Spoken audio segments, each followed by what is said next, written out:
Hi there, GP family. I'm Carrie Gregory, and I serve as Vice President for the Gregory-Portland ISD Board of Trustees.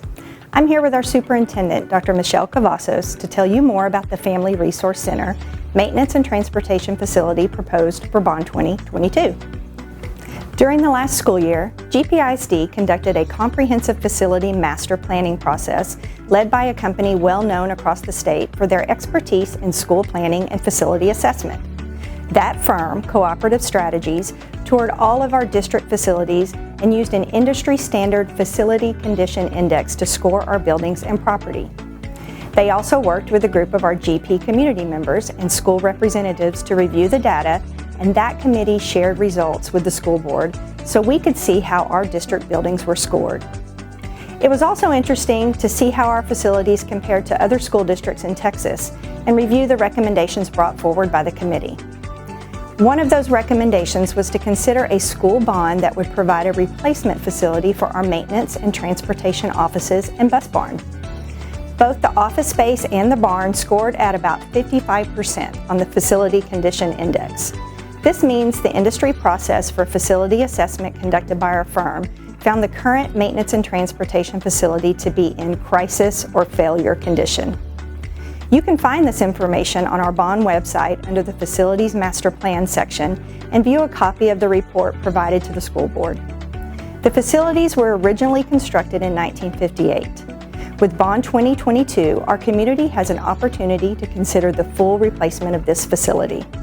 Additionally, the school board decided to expand this project with an addition to benefit our students and families.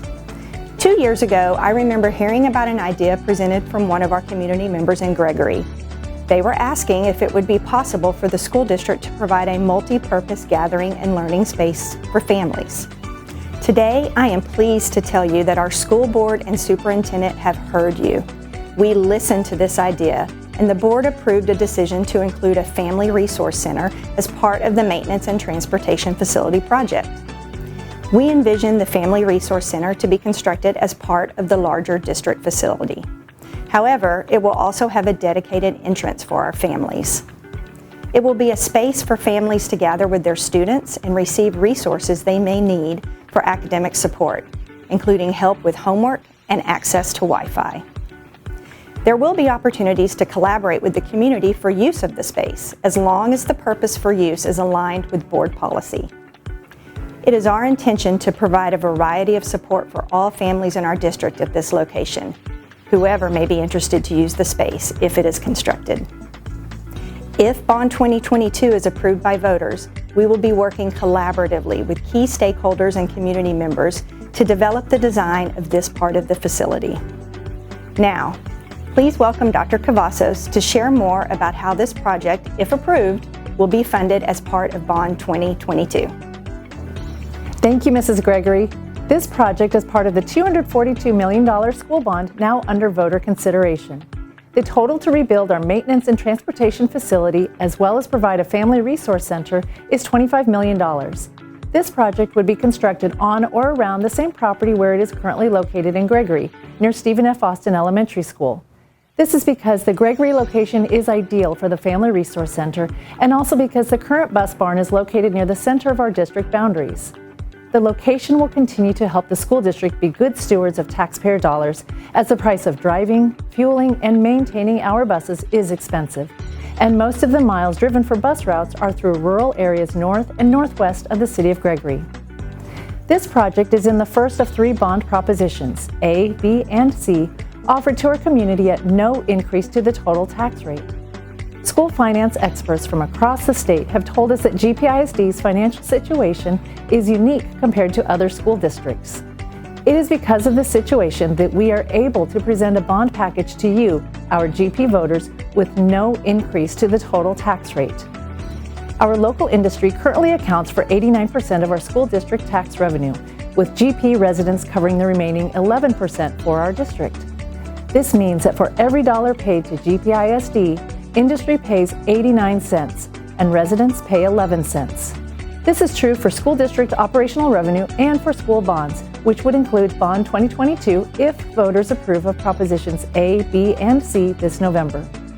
Remember, The last day to register to vote in Texas is October 11th, and the last day to submit a ballot by mail, if you are registered, is October 28th. Early voting begins October 24th and will last until November 4th. Election Day is your last chance to vote, and it will be held on Tuesday, November 8th. You can find voting information and facts about this project as well as others on our website at g-pisd.org/bond. Thank you, Dr. Cavazos, and thank you, GP community, for your consideration of Bond 2022. I'll be voting early during this election, and I invite all of you to consider doing the same to avoid lines on Election Day.